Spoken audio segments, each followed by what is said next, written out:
Gelson, seperti apa Anda melihat pergerakan IHSG hingga sesi siang hari ini yang bergerak solid di zona hijau dan bahkan melejit di atas 1%? Kalau misalnya kita lihat hari ini kayaknya emang market lagi hijau banget dan kita ngelihat hampir terutama paling yang pendukung itu kan perbankan tuh naiknya juga cukup signifikan dan yang kedua itu saham-saham terkait tambang dan terutama tambang emas juga naiknya cukup signifikan sampai naik 4%, 3% gitu. Dan ini kan nunjukin sebenarnya karena kemarin harga gold itu dia juga naik jadi 5.100 pas penutupan perdagangan XAU kemarin nih. Itu diakibatkan sama kemarin MA-nya Amerika Serikat itu menyebutkan bahwa tarif yang ditetapkan sama Trump ini nggak legal gitu. Jadi ini pengen nggak tahu kita lihat lagi perkembangan gimana karena kemarin di Indonesia kita juga baru teken tanda tangan betul baru bikin teken tanda tangan sama AS bersama USTR-nya terkait kita pengen turunin tarifnya dari kemarin 32% diturunin jadi 19 dan ada juga beberapa yang nol tapi untuk spesifik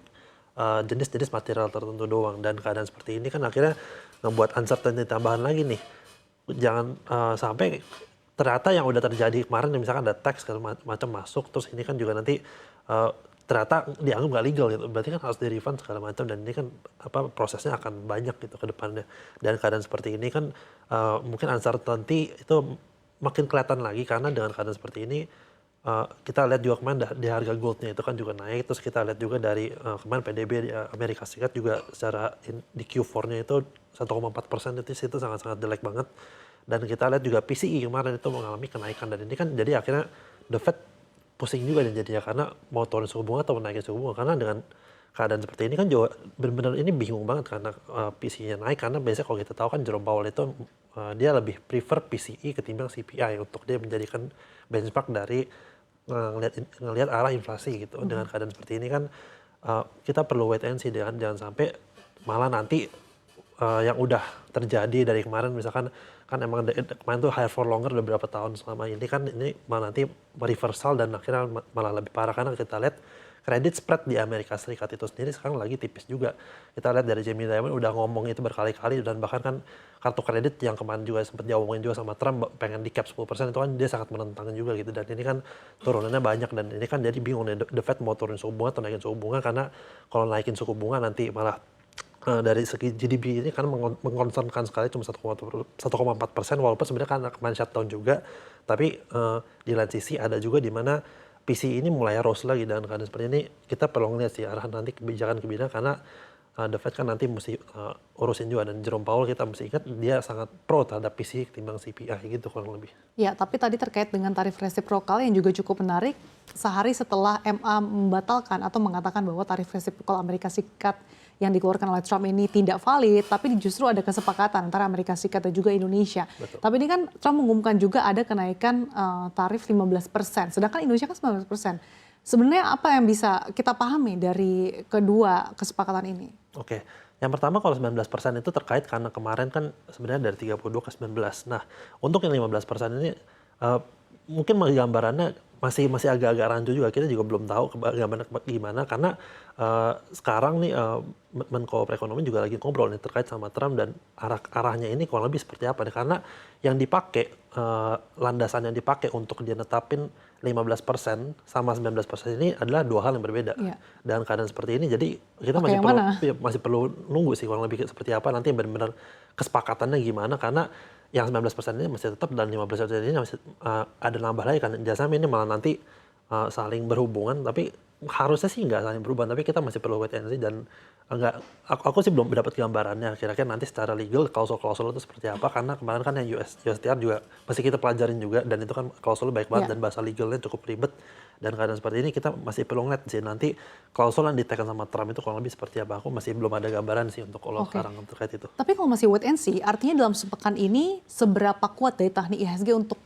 tetap berpijak di zona penguatan? Karena kita ngelihat pasar tenti makin ada kan kita lihat gold juga masih masih mengalami kenaikan cukup tinggi dan ini kan masih pricing bakal lanjut lagi karena dari segi uncertainty di yang geopolitiknya ini masih ada terus kita lihat juga dari segi potensial untuk mungkin the Fed ini bakal turun suku bunga lebih cepat karena GDP dibanding sama PCE ini lebih condong untuk weightage-nya itu GDP yang lebih mengkonsernkan ini potensial untuk mengalami penurunan suku bunga. Mungkin ini menjadikan landasan kenapa bank-bank ini mengalami kenaikan cukup signifikan juga. Jadi ini mungkin akan ada efek ganda lagi karena kita tahu bahwa selama ini kan Asian markets ini menjadi salah satu pelopor juga karena misalnya kita lihat beberapa indeks di Asia ini terutama selama tahun 2025 itu mengalami kenaikan cukup signifikan dan dengan keadaan seperti ini kan IHSG harusnya menjadi salah satu benchmark juga karena kita lihat kita punya PDB bagus dan juga dari segi inflasi terkendali, indeks keyakinan konsumen masih oke dan ini kan memicu investment juga FDI, mungkin FDI akan masuk, inflow juga akan masuk. Nanti ini ke depannya seperti apa? IHSG walaupun sebenarnya dari lembaga rating ini masih ada yang underweight, terus kita juga masih ingat ada potensial untuk masih outflow masih ada kurang lebih kemarin masih around 12 triliun itu kalau misalnya kita lihat dan ini masih potensi untuk naiknya seperti masih ada dan money supply juga baru naik lagi kan kurang lebih 10%-an dan ini kan pasti akan ada hubungannya juga dengan inflow masuk ke pasar di bursa itu baik dari domestik itu sendiri kan bakal nanti akan semakin ada dan dengan keadaan seperti ini harusnya IHSG masih tetap bisa melakukan kenaikan mungkin di 8.400-an mungkin ya. Oke, jadi base skenario di 8.400-an gitu. Betul. Ya level yang akan targetnya ditembus dalam jangka pendek. Betul. Tadi sudah sempat dimention saham-saham perbankan hari ini juga kompak menguat. Nah kalau Anda lihat potential upside-nya seberapa besar sih begitu? Apakah memang apalagi kredit juga dikatakan juga semakin membaik pada Januari ini? Kredit membaik, tapi kalau dari sisi DPK-nya ini kan sebenarnya lebih kencang lagi. DPK lebih kencang dan kredit juga kencang, tapi M2 money supply ini juga cukup naik. Tapi yang masih menjadi concern adalah dengan keadaan DXY yang mulai turun ini, kita punya rupiah emang mulai menguat juga dengan keadaan DXY seperti ini, tapi kita masih ingat bahwa beberapa minggu lalu ketika DXY-nya turun, ini rupiah juga malah netral atau cenderung ada melemah sedikit dan ini kan masih menjadi concern nih. Ini yang perlu menjadi kekhawatiran bagi investor juga sih karena investor inflow itu kan pengen supaya apa yang udah mereka investasikan itu bisa bagus dapat return jangan sampai nanti kalau bank kan kita lihat itu kalau misalnya track record dalam kurang lebih 2 tahun terakhir itu kurang lebih minus kan dan kalau misalnya kita lihat sebenarnya dalam 20-30 tahun terakhir kalau misalnya kita average itu kurang lebih di angka 9-10% dan kalau misalkan rupiah ini melemah terus kan kalau misalkan kita cek rupiah ini ada potensial untuk melemah kurang lebih 4%-an per tahun dan ini kan berarti nanti dari yang dia dapat kurang lebih 4%. 4% ini kan sebenarnya kayak net dapat US Treasury yield dan ini kan kurang lebih jadi mirip jadi orang juga malah mikir juga jadi dengan keadaan seperti ini kita masih perlu gambarannya kurang lebih seperti itu sih dengan